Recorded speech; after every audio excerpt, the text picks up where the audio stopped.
During David's reign, there was a famine for 3 successive years.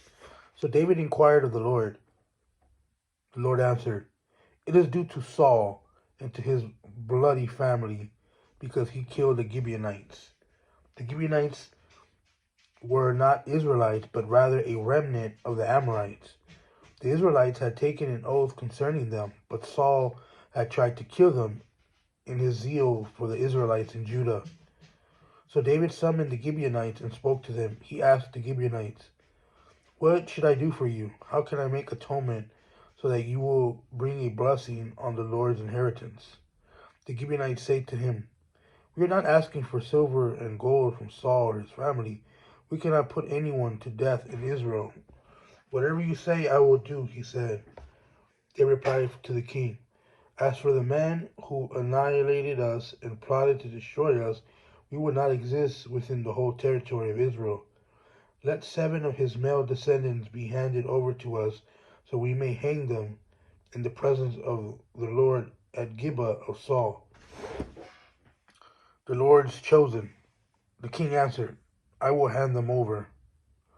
David spared Mephibosheth, the son of Saul's son Jonathan, because of the oath of the Lord that was between David and Jonathan, Saul's son.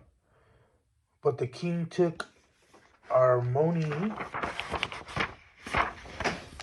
and Mephibosheth, who were the 2 sons whom Rizpah, daughter of Aiah, had borne to Saul, and the 5 sons whom Merab, daughter of Saul, had borne to Adriel, son of Barzillai, the Mecholathite, and handed them over to the Gibeonites.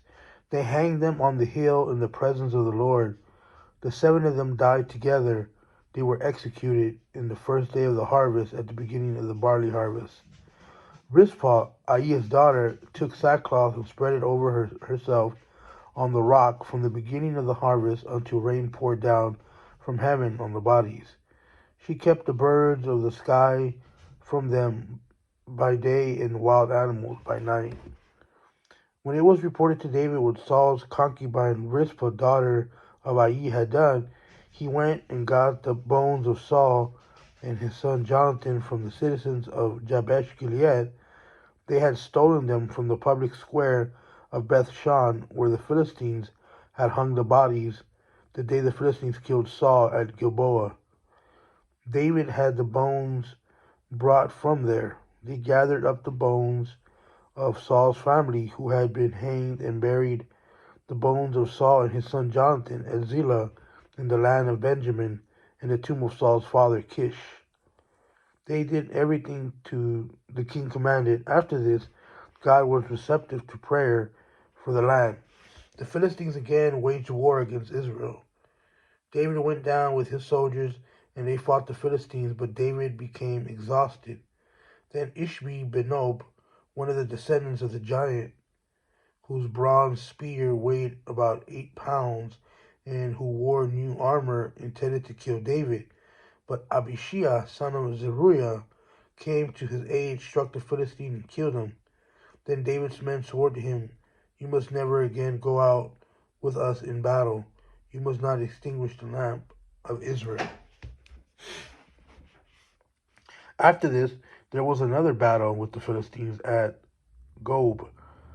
At the time, Sibbecai the Hushite killed Saph, who was one of the descendants of the giant. Once again there was a battle with the Philistines at Gob, and Elhanan, son of Jair Origim the Bethlehemite, killed Goliath of Gath.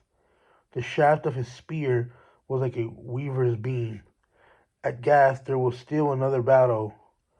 A huge man was there with 6 fingers, and each hand had 6 toes on each foot, 24 in all. He, too, was descended from the giant. When he taunted Israel, Jonathan, son of David's brother Shimei, killed him. There were 4 descendants from the giant in Gath, and were killed by David and his soldiers.